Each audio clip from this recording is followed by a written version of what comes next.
will to make known the wicked oppressing now cease from distressing. Sing praises to his name, he forgets not his own.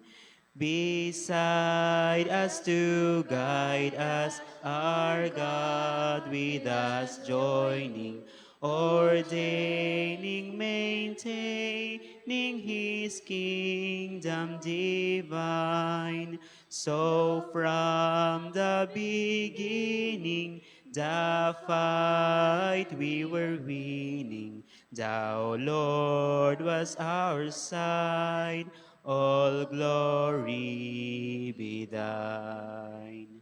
We all do extol thee, thou leader triumphant, and pray that thou still our defender wilt be.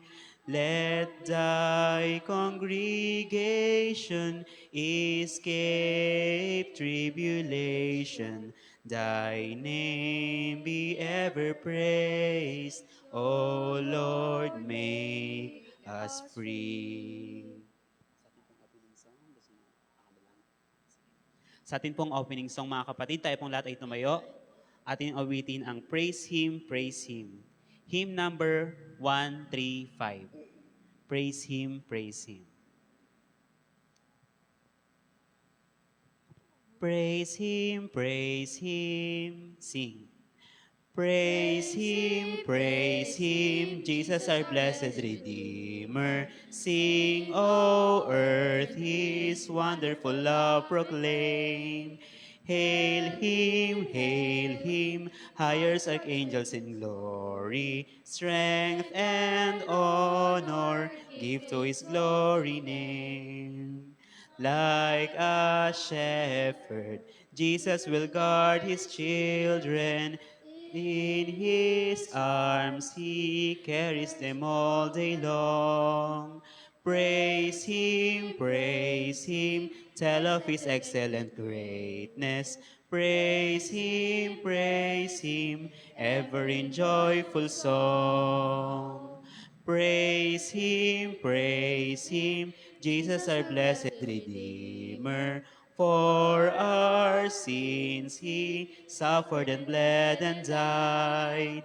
He our rock, our hope of eternal salvation. Hail Him, Jesus the crucified. Sound His praises, Jesus who bore our sorrows, love unbounded, wonderful, deep, and strong. Praise Him, tell of His excellent greatness. Praise Him, ever in joyful song. Praise Him, Jesus our blessed Redeemer. Heavenly portals loud with hosannas ring.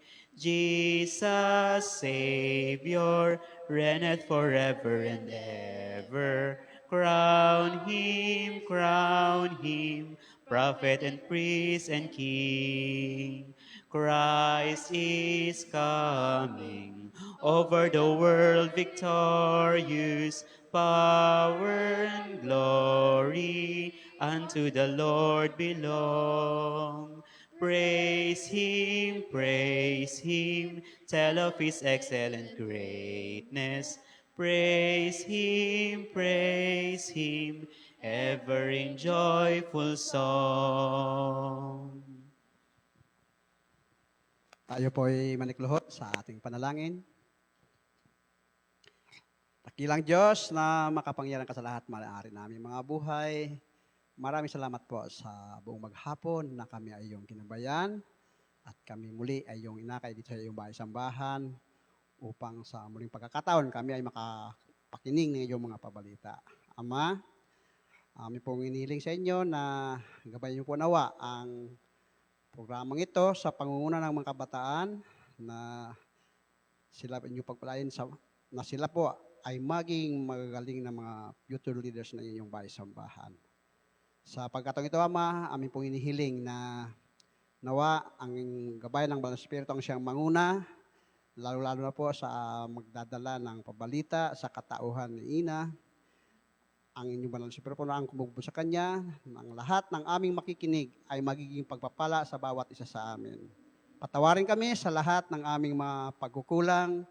Ito po ang aming samot dalangin sa pangalan ng aming Panginoong Hesus. Amen.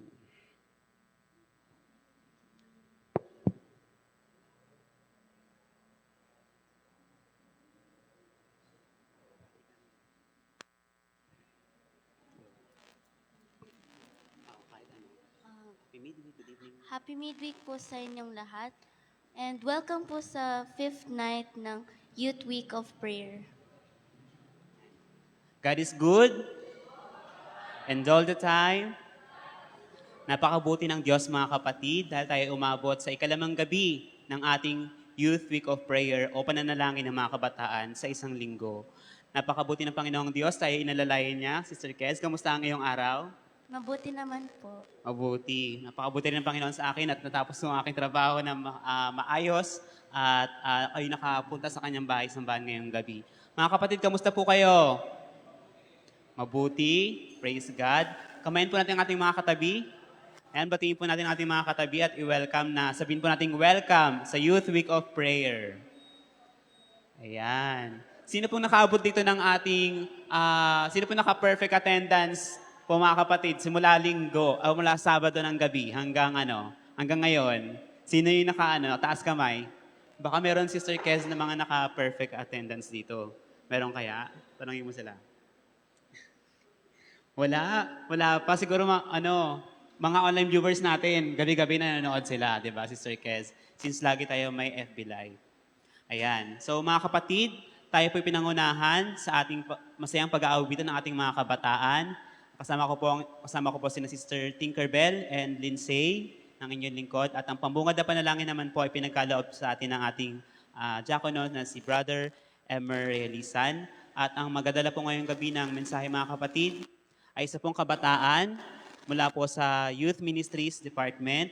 Wala pong iba kundi si Sister Ina Castro. Ngunit bago po tayo makarinig ng mensahe, mga kapatid, ngayong gabi, tayo po na makarinig ng tanging awit na ipagkakaloob po ni Sister Yuvela Granada.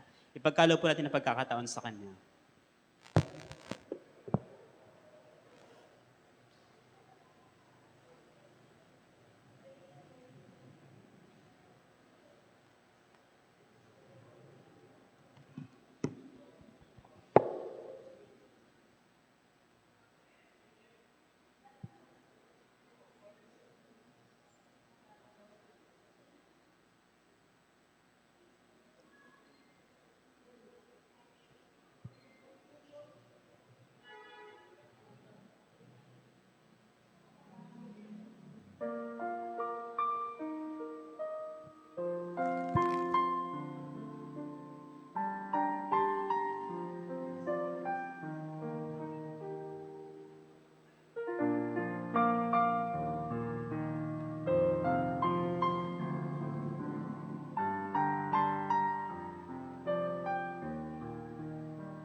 Somebody said this day would come.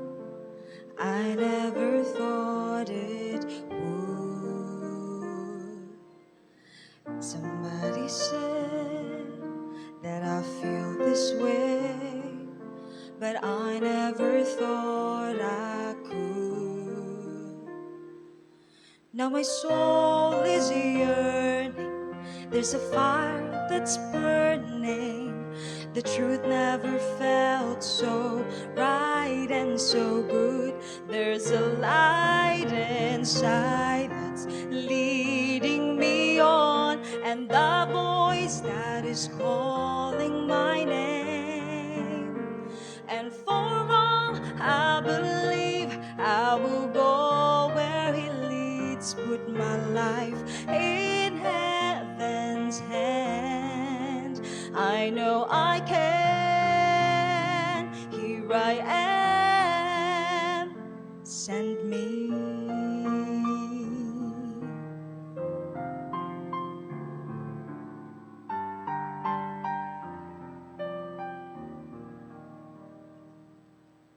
Somebody knows all of my fears and all that I have to learn. But somebody sees the person I'll be when faithfully I return.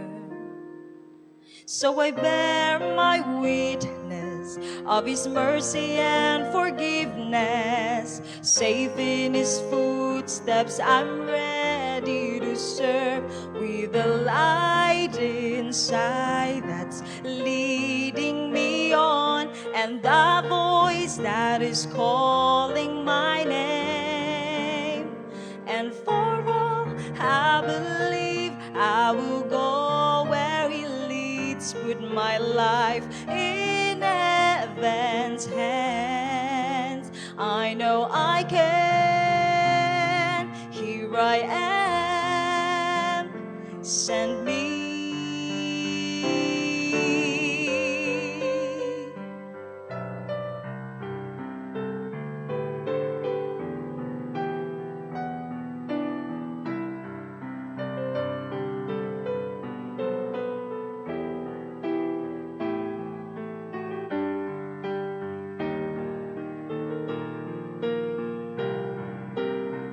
There's a light inside that's leading me on, and the voice that is calling my name.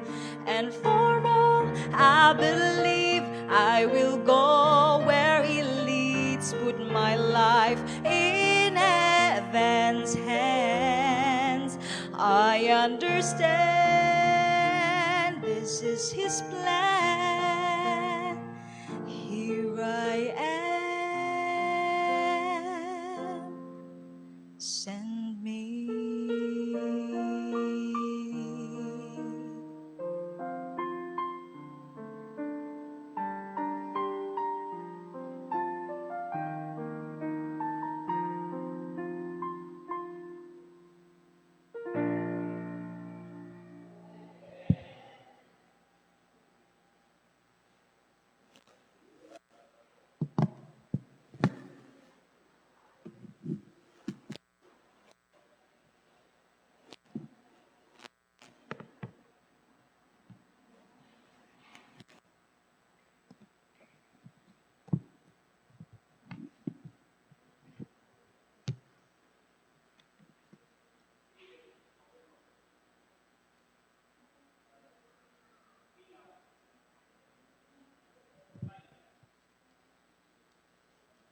So, maraming salamat po sa napakagandang mensahe ng awit.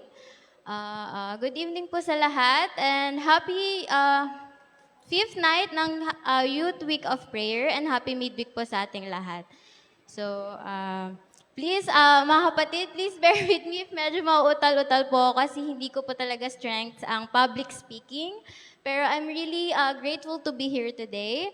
And bago po ako magsimula, gusto ko lang po sabihin na itong mensahe na po ito ay hindi lang para sa inyo, kundi para din po para sa akin. Because lahat po tayo, we are still growing, we are still learning, and we are all being shaped by the environments we are in, especially our campus life. So, kahit po finally, tapos na po ako sa aking college life, I will also be sharing glimpse of my experiences po. So today, we'll talk about something very real and maybe something common po sa ating lahat, which is ang public campus life in action. So let's look at our main text po. Sabi sa Romans 12:1 verse 2, I beseech you therefore, brethren, by the mercies of God, that you present your bodies a living sacrifice, holy, acceptable to God, which is your reasonable service, and do not be conformed to this world, but be transformed by the renewing of your mind, that you may prove what is that good and acceptable and perfect will of God. So when Paul says, I beseech you, hindi lang po siya nagsasabi very casually. Hindi lang po siya nagbibigay ng advice, or kaya nagsasuggest, kumbaga siya po ay nagmamakaawa. Parang sinasabi niya na, nagmamakaawa ako, please, ibigay mo ang buhay mo sa Panginoon. So, sabi po dito, a life not fully surrendered to God will always struggle.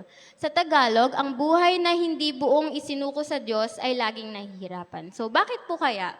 Kasi kapag hindi natin fully sinurrender yung buhay natin sa Panginoon, we try to control everything on our own.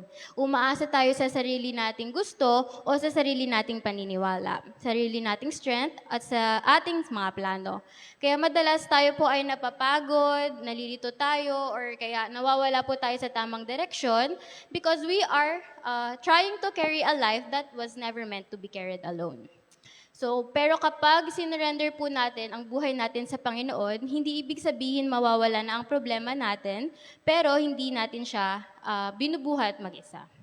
So, binibigyan po tayo ng kapayapaan ng Panginoon, direksyon at lakas sa gitna ng hirap o problema. Sabi po ni Paul kanina, present your bodies as a living sacrifice. So, ano kaya po ang ibig niyang sabihin? So sa Old Testament po, ang sacrifice daw po is something fully offered to God.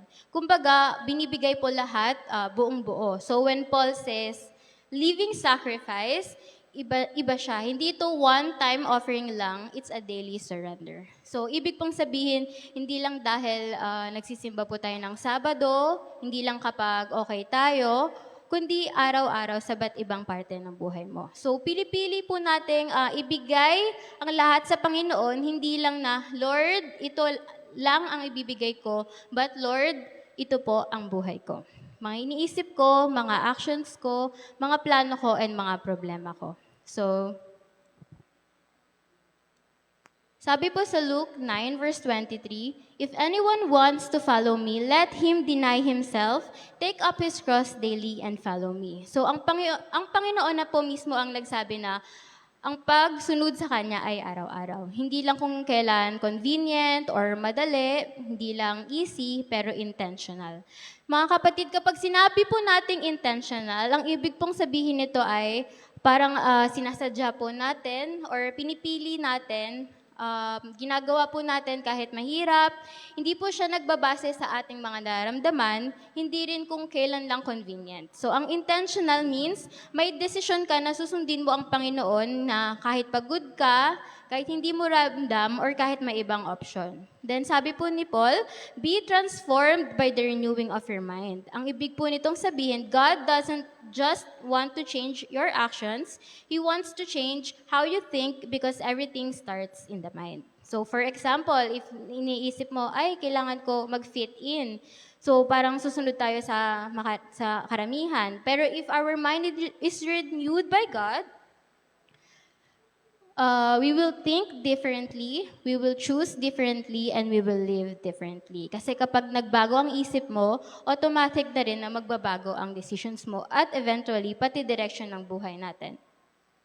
So, hindi na magiging ikaw yung dating ikaw, unti-unti na you start to reflect who God is shaping you to be. So, transformation is not just behavior change, it is a change of the heart and the mind.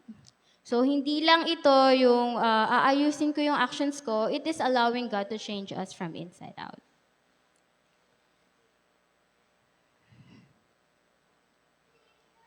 So, ito. Let's be real po. Campus life is one of the most influential seasons in our life.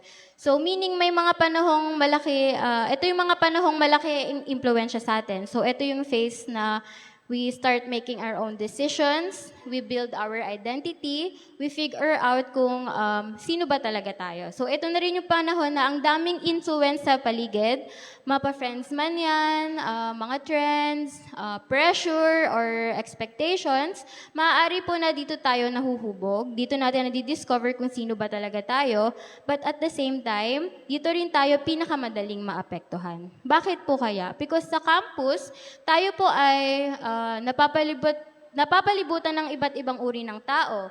Iba't iba yung mga ating paniniwala, iba't iba yung lifestyle, at kahit gustuhin man natin or hindi, itong mga bagay na to ang nag-iimpluwensya sa atin.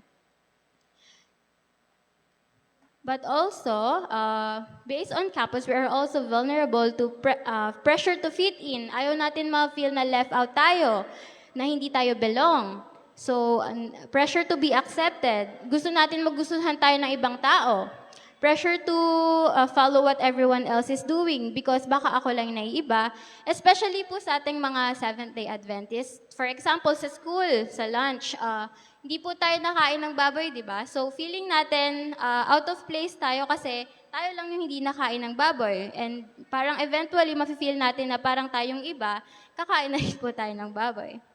So, and sometimes, yung mga pressure na yon, hindi po siya obvious or hindi po natin to nahalata agad na nagbabago po sa atin, kundi paunti-unti. So, ang common po ng struggles sa loob ng isang campus, for example, maybe nasa isang group of friends po kayo na normal lang magbisyo. So, at first, hindi ka sumasama kasi nga, di ba, alam mo, bawal. Pinalaki kang hindi naman namulat sa ganon. But eventually, you start saying, okay lang, try ko, isang beses lang naman. Pero hindi mo napapansin na yung isang beses na yon nagiging paulit-ulit na siya. So, ako po, personally, biktima po ako ng peer pressure, especially po nung high school po ako. So, andun yung, syempre thought na syempre gusto ko po makifit in or gusto ko ma-feel na belong ako dito sa group, which is kahit alam kong bawal or nakakasama sa akin, baliwala kasi nauunahan yung thought na gusto ko belong ako. So, or next example po, maybe sa classroom. Sa mga estudyante po dito, alam po natin na mali ang pangungopya or cheating, pero since nakikita po natin sa iba nating classmates na parang nino-normalize po nila ang cheating, and naiisip natin na okay lang naman kasi ginagawa din naman nila. Or eto po, hindi lang po estudyante yung makaka-relate dito, pero ang pag-chismis, ang pagmamarites, ayan. So alam po natin hindi tama, di ba? So pero parang napapansinin natin na parang ang chismis ngayon ay yun yung bonding ng magtotropa. So parang kapag may pinag-uusapan silang tao, parang yun yung nagiging bonding, gano'n. So instead of parang stopping it, nakikijoin ka or tatahimik ka lang sa gilid, gano'n. Pero deep inside, alam mong mali yun lahat. Pero wala kang ginagawa or nakikijoin ka. Bakit? Kasi gusto mo maging iba. You don't want to be left out, and ayaw mo mawala yung mga taong yun. So, sabi po dito, not everything accepted is right. Minsan, hindi porket tinatanggap ng maraming tao, ibig sabihin tama na siya. May mga bagay na nagiging okay sa society, pero deep inside, alam natin na hindi siya tama. Not everything normal is godly. Ganun din, hindi din lahat ng normal sa paligid natin ay galing sa Diyos. May mga ginagawa na common na like habits or mindset or actions, pero hindi pala siya naaayon sa will ng Panginoon. Sabi po sa 1 Peter 2 verse 9, "But you are a chosen people, a royal priesthood, a holy nation, God's special possession, that you may declare the praises of Him who called you out of darkness into His wonderful light." So ang sabi daw po ng Biblia na you are chosen, you are set apart, meaning we were never meant to be like everyone else. Means hindi tayo ginawa ng Panginoon para sumabay sa makamundong bagay. So, each of us is created with a unique purpose, identity, and calling. So, hindi po tayo parang copy-paste lang. Hindi tayo designed para lang mag-fit in or ma-please ang mundo. Minsan kasi ang dali po sumabay sa mga trends, no? Sa mindset ng ating mga kaibigan, sa ginagawa ng karamihan, just to feel accepted. Pero hindi ibig sabihin na dahil ginagawa ng lahat, yun na rin ang dapat po natin gawin. God calls us to be set apart, to live differently, to think differently, and to choose what is right even when it's not popular. So instead of asking, mga kapatid, ano ba ginagawa ng karamihan? Pero ang mas importanteng tanong is, ito ba ang gusto ng Panginoon para sa akin? So let me say this clearly po. God didn't call us to fit in. He called us to stand out, not in pride, but in purpose, not to be better than others, but to reflect Him. So ang tanong po mga kapatid, in your campus life today, are you blending in or are you living differently for God? So today po, I'll keep it simple. I only have 3 points for tonight, and these 3 points will help us understand kung paano mamuhay as Christians in a public campus. So let's go to our first point po, which is devotion and surrender. Sabi po dito, Romans 12 verse 1, present your bodies as a living sacrifice. So as I said earlier po, a sacrifice was meant something that was fully offered to God. So walang full, walang tira, walang half, walang pwede na. So kapag binigay mo na, buong pag-aari na to ng Diyos. So when Paul says living sacrifice, mas malalim pong ibig sabihin nandito. Hindi lang offering ang ibibigay mo, kundi ikaw mismo yung offering. Your life, your time, yung decisions mo, yung future mo, lahat ito ay pagmamayari ng Panginoon. Pero bakit po kaya mas mahirap ang living sacrifice kaysa sa dead sacrifice? Kasi po, ang living sacrifice, may choice pa. So, katulad po natin, pwede pa po tayong umatras, pwede pa po tayong lumayo. Araw-araw, kailangan po nating mamili is either to stay, it's either to surrender, or to follow God. So, ang devotion daw po ay hindi lang pag-a-attend ng church, pag-a-attend ng church activities, nag-join ng Youth Week of Prayer, or being present physically. It's how we live when no one is watching. So, example of this po is ating daily habits. So, ano po kaya yung una nating ginagawa kapag gumigising tayo sa umaga? Nag-phone po ba agad tayo? Nag-scroll sa feed? Mga mommies dyan, nanonood pa po tayo ng Reels? Or kaya TikTok? Nagbabasa po kaya tayo ng notifications or messages? Or nananalangin po tayo na, Panginoon, maraming salamat po at nagising pa po ako. Ako po honestly, medyo nagsastruggle pa rin ako sa part na to kasi minsan po kapag gumigising ako sa umaga, automatic po yun, phone po agad yung hawak ko. So, ayun. Pero, na-realize ko po na dapat hindi yon kasi dapat unahin po natin ang Panginoon. Mapasalamatan ng Panginoon dahil nagising pa tayo. So, ito po, kapag nasistress po kaya tayo, saan po kaya tayo tumatakbo? Naghahanap po ba tayo ng distractions? Or nagpo-post tayo sa social media na, ay, nasistress ako, feeling sad right now. Or ganun pa? Or iniiwasan po ba natin ang ating mga responsibilities? Or tumatakbo po ba tayo sa Panginoon? So, even a simple prayer lang po mga kapatid na, Panginoon, na-overwhelm ako. Please, tulungan niyo po ako. So, yun po isang example ng pagiging devoted. So, sa decisions naman po, kapag gumagawa po tayo ng decisions, tinatanong pa po ba natin ang Panginoon or sinusundan lang po natin yung ating nafe-feel? So, minsan po sinasabi natin na, Lord, please, i-guide niyo po ako, pero deep inside, nakapag-decide na po tayo kung anong gusto natin. So, eto po, another example.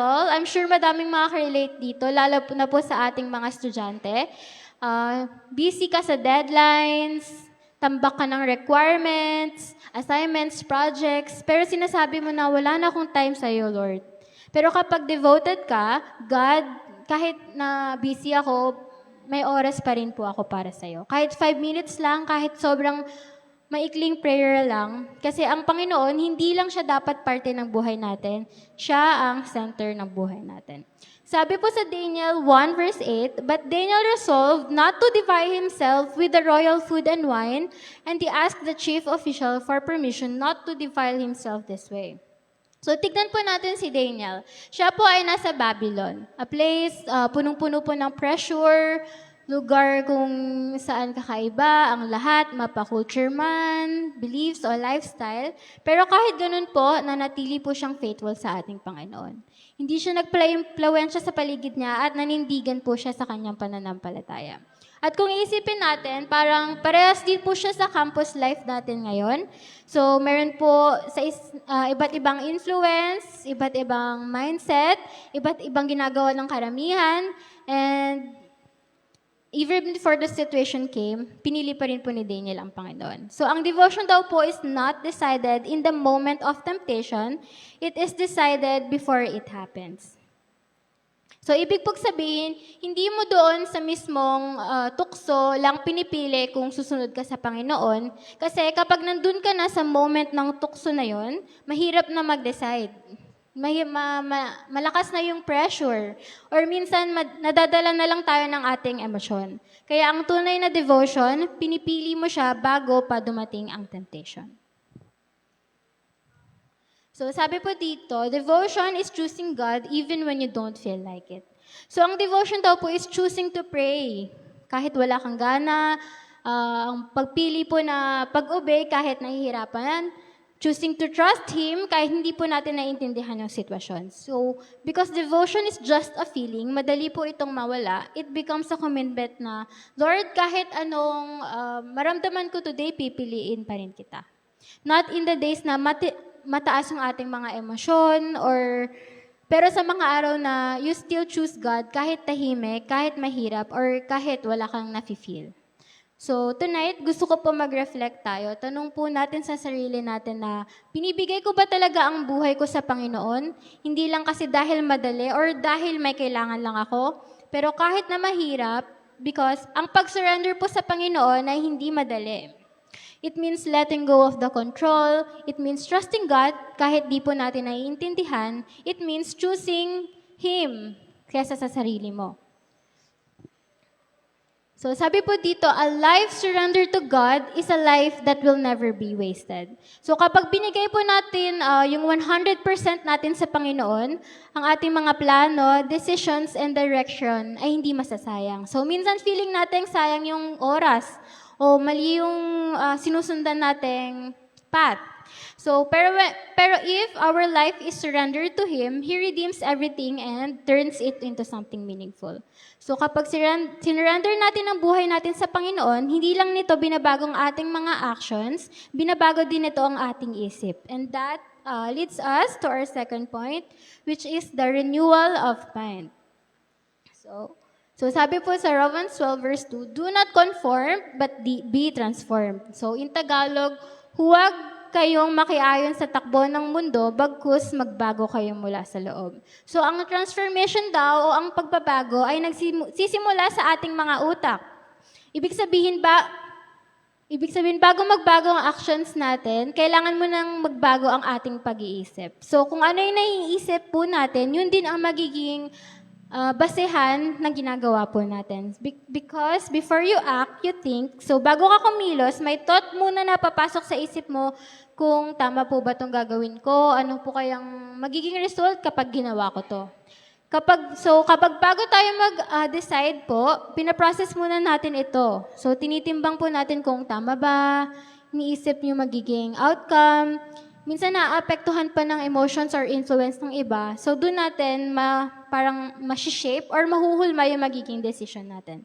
So before we do something, it already started in your thoughts. Ibig sabihin, wala pong action na bigla na lang nangyayari. So nagsisimula po lahat sa isip, sa idea, sa belief, or sa mindset mo. So may kasabihan po na what you consume affects you. So, ang ibig pong sabihin ay, for example, yung mga pinapanood o pinapakinggan, binabasa po natin, kahit hindi po natin siya napapansin usually, may epekto na po pala ito sa atin. So, sino ba dito mahilig mag-scroll sa social media? I'm sure lahat naman po kayo. So, alam ko namang, napapansin niyo po ba yung feed na kapag yung feed niyo po sa Facebook or TikTok, kapag punong-puno po ng negative or mga drama, mga chismis, tapos eventually tayo po ay nakakaisip na rin ng mga negative na bagay. So hindi man po natin siya napapansin agad, pero onti po natin siyang naa-adapt. So mas nagiging negative po yung thinking natin, mas madali kang mag-compare sa iba, nagiging insecure ka, mas naapektuhan yung mood mo, yung perspective mo. So kung ano yung lagi nating nakikita, yun din yung nagiging normal sa mga isip po natin.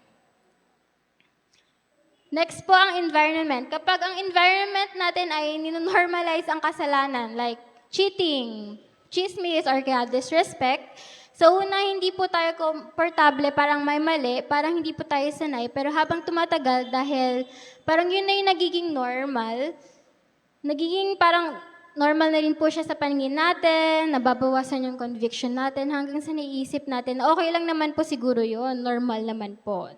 So, very common to sa atin mga kapatid, lalo na sa campus setting, kasi madalas ang pressure sa campus is to fit in. So, pero just because common na ginagawa ng karamihan, doesn't mean na tama po siya. So, kaya kailangan maging aware tayo sa environment natin because it can either pull us closer to God or solely pull us away from Him. So, sabi sa Proverbs 4 verse 23, guard your heart above all else, for it determines the course of your life. Sabi sa Biblia, guard your heart and mind. Kasi kung anong pinapasok mo sa isip mo, yun din ang unti-unting nag-shape sa buhay mo. So, ayan. Katulad po nito, isa po itong metamorphosis na proseso po ng caterpillar na nagtuturn po into a butterfly.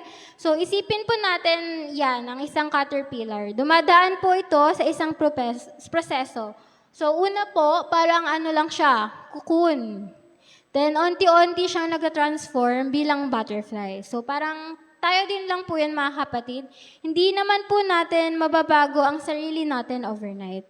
So, God doesn't just change our actions overnight. So, ang transformation daw po, hindi po siya instant o agad-agad. It's daily and intentional. Araw-araw may choices po tayo, mga kapatid. It's either to grow, to surrender, or to align with God. And kahit na mabagal po, hindi po natin nakikita agad-agad yung change. Ang Panginoon po, God is already working within us. Sabi po dito, who is shaping my mindset? God or the world? So, ang Panginoon ba sa pamamagitan ng kanyang salita, katotohanan at guidance? Or ang mundo sa pamamagitan ng trends, pressure, opinion ng iba, at kung ano yung nakikita nating normal sa paligid? So, we cannot expect transformation if you are constantly feeding your mind with things that pull us away from God. And when our mind is renewed, mga kapatid, our decisions change, our direction change, our purpose becomes clearer, and that leads us to our last point po, which is discernment that leads to mission. So sabi din po dito, then you will know God's will. Hindi mo nadidiscover ang will ng Panginoon sa isang biglaang moment lamang, pero sa daily relationship mo with Him. So, habang nagpe-pray po tayo, habang nagbabasa po tayo ng Bible, habang natututo tayong makinig at sumunod, doon po natin unti-unting makikita yung direction natin sa Panginoon. So, instead of always asking, Lord, ano yung purpose ko? Parang gusto natin agad na klaro yung sagot, yung buong direction, yung buong picture. Pero ang totoo dyan, hindi muna binibigay ng Panginoon lahat ng sagot kasi mas mahalaga sa Kanya yung relationship mo sa Kanya. Kaya instead na ma-pressure ka, hanapin mo agad yung purpose mo, mas mahalagang tanong is, Lord, paano po ba ako mas mapapalapit sa'yo? So the more we spend time with God, read His Word, and talk to Him, the clearer our direction becomes. Hindi mo kailangan pilitin, mga kapatid, hanapin. Kusa itong nagiging malinaw habang lumalapit tayo sa Kanya. So habang lalim ang relasyon natin sa Diyos, mas lumilinaw ang direksyon ng buhay mo. So discernment is not just big decisions, it shows in your everything life. So for example po, when choosing friends, instead of sasabihin natin, masaya ba ako sa kanila? And yes, importante naman po yung pagiging masaya. Pero hindi yun yung basehan. Kasi may mga friendships po na masaya, pero hindi ka naman po nag-grow. Minsan nga, sila ba po yung nagpupull away sa'yo from God? That's why the better question is, when finding friends, especially in a campus setting, mga kapatid, tanong mo sa sarili mo, ilalapit ba nila ako sa Diyos? And one thing that I learned po, especially in my college, senior high school days, is choose your friends wisely. Kasi mas okay na po na unti lang yung friends mo, basta totoo at ilalapit ka sa tama. Ayan po, sabi dito, because not all friendships are meant to grow you, some are just there for a season. So, some friendships are there to teach you lessons, pero hindi sila meant na magstay long term. And sometimes, kahit masaya po kayo sa mga kaibigan nyo, minsan nadidistract po nila tayo from who God is calling us to be. Minsan hindi naman po biglang mali, pero unti-unti po nating napapansin na lumalayo na po tayo sa Panginoon sa pamamagitan ng decisions po natin, sa habits, sa priorities. Kaya importante po maging intentional, hindi lang yung kung sino yung nagpapasaya sa akin, but also sino yung tumutulong sa akin mapalapit sa Panginoon.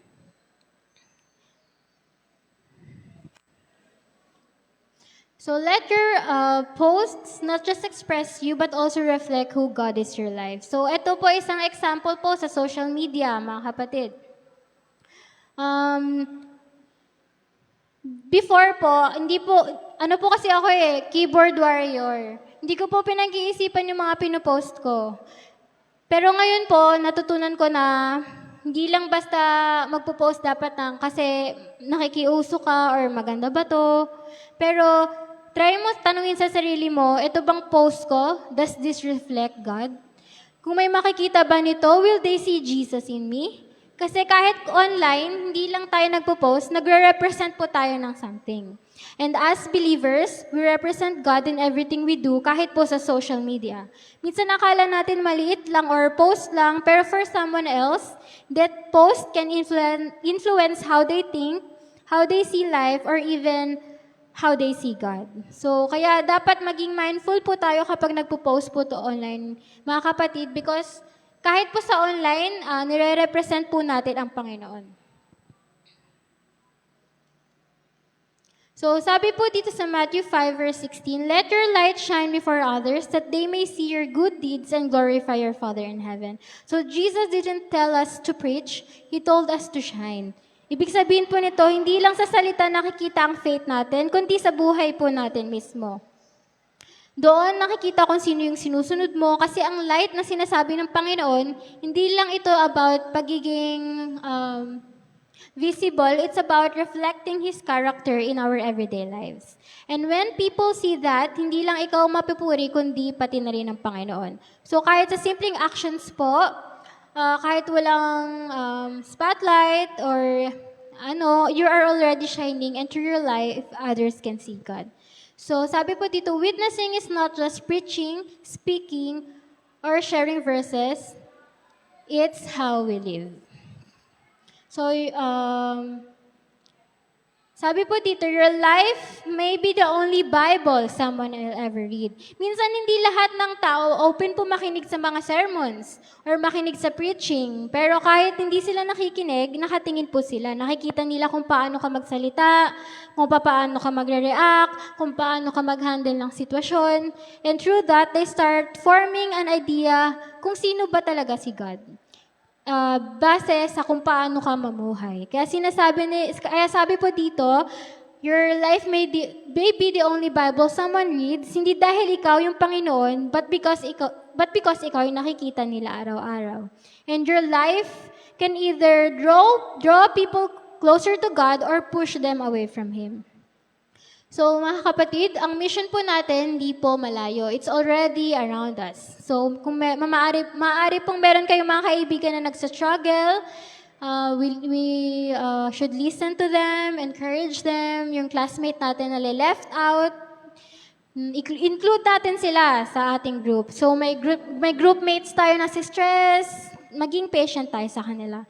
So our mission is not always big. Sometimes it's choosing kindness, choosing honesty, and choosing to stand for what is right. So you don't need a stage or spotlight to be used by God. You just need to be available, mga kapatid. So ask yourself, am I living a life that reflects Jesus? If someone observes me, will they be drawn closer to God? Because when you surrender your life, renew your mind, follow God's leading, your life becomes your mission, and that's the kind of life God is calling us to live. So bago po tayo magtapos, gusto ko pa tandaan nyo na the world doesn't need more people who blend in. Because honestly po, ang dami na pong ganun eh. People na sumusunod sa trends, go with the flow, pinipili yung easy over sa what's right. But God is not calling us to be like everyone else. He is calling us to be different. So the world doesn't need more people to blend Him. It needs people who are transformed, hindi lang outside, but from the inside, who are set apart na kahit mahirap, kahit ikaw lang, it needs people who live for Christ, not just in church, but every single day. So mga kabataan, your campus is your mission field. Hindi mo kailangan pumunta sa napakalayang lugar because you're already placed where God wants you to be. Sa classroom, sa group of friends mo, yung environment, yung campus mismo, at yun ang magiging assignment mo. So don't just exist on campus, live with purpose, live with conviction, and live for God. Ako po, aminin ko po personally, hindi ako perfecto and may times po na hindi ako nagiging consistent. Pero one thing I learned throughout my life is to always put God in everything. Maari po na nadidistract po tayo lately, madami tayong naiisip, sobrang busy po natin sa schoolworks, projects, sa work, sobra po tayo na-overwhelmed, maybe we've been distant from God, lumalayo yung loob natin sa Panginoon. So, hindi na po tayo nagpipray tulad ng dati, hindi na tayo nagbabasa ng Biblia. Maybe we know na something in our life hindi po na-align sa Kanya and nararamdaman po natin ito. Minsan, akala po natin huli ng lahat dahil sa mistakes, failures, or choices po natin. Pero iniisip po natin, hindi na ako pwede bumalik, hindi na ako tatanggapin ng Panginoon. Pero ako po, I'm standing here today, isa po ako sa living testimonies na kahit anong mangyari sa buhay natin, buhay mo, you can always come back to Him. Hindi nauubos ang grace ng Panginoon, mga kapatid. Hindi siya napapagod tumanggap at basta handa ka lang lumapit ulit. So no matter where you are in life right now, you can always return to Him. So bago po ako tapos, ay gusto ko po kayong tanungin, will you offer your life as a living sacrifice? Will you commit to a daily devotion? Will you allow God to transform your life? And with that, this is my prayer po with all of us, that we live a life that is surrendered, transformed, and a life that is fully for God. Maraming salamat po and happy midweek po sa lahat.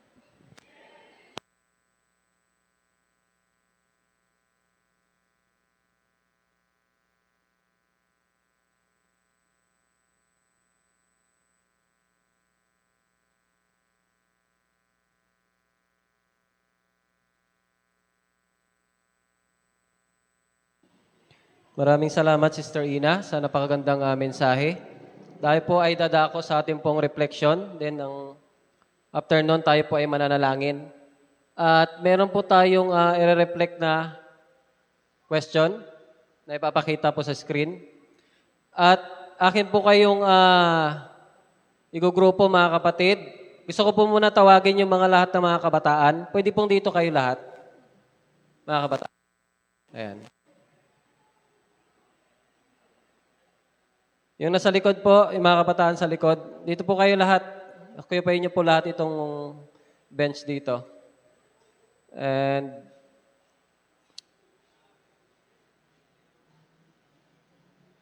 isang grupo po dyan sa inyo po, no? Siguro po,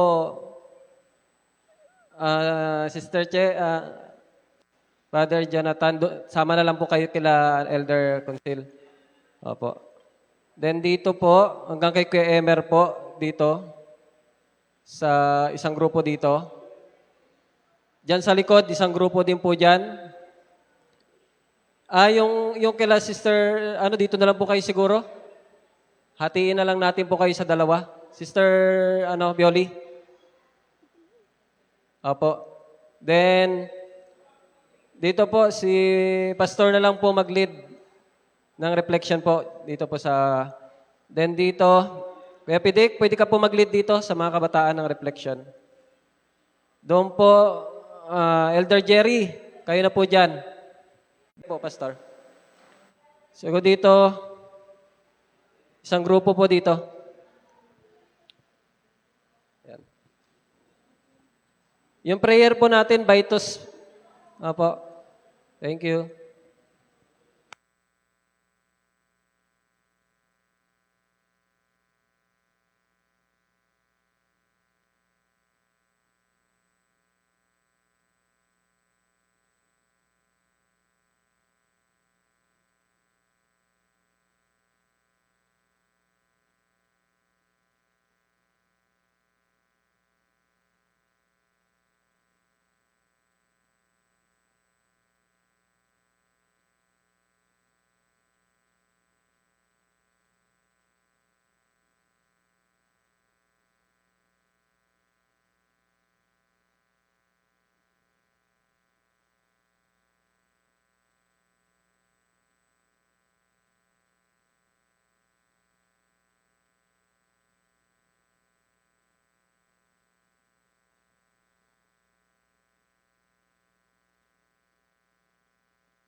And mga kapatid, salamat po sa ating mensaheng narinig at reflection and prayer. Tayo po'y darako na sa ating pagtatapos. Ang Take My Life and Let It Be, hymn number 211.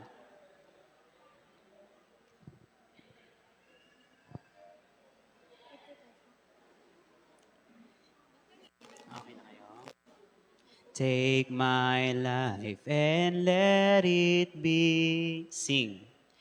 Take my life and let it be consecrated, Lord, to Thee. Take my hands and let them move at the impulse of Thy love, at the impulse of Thy love. Take my feet and let them be swift and beautiful for Thee. Take my voice and let it sing, always only for my King, always only for my King. Take my lips and let them be filled with messages from Thee. Take my silver and my gold, not a mite would I withhold, not a mite would I withhold. Take my will and make it Thine, it shall be no longer mine. Take my heart, it is Thine own, it shall be Thy royal throne, it shall be Thy royal throne. Take my love, my Lord, I pour at Thy feet its treasure store. Take myself and I will be ever only all for Thee, ever only all for Thee. Tayo pong lahat ay pumikit at manalangin. Panginoon, maraming salamat po sa mensahe na narinig namin.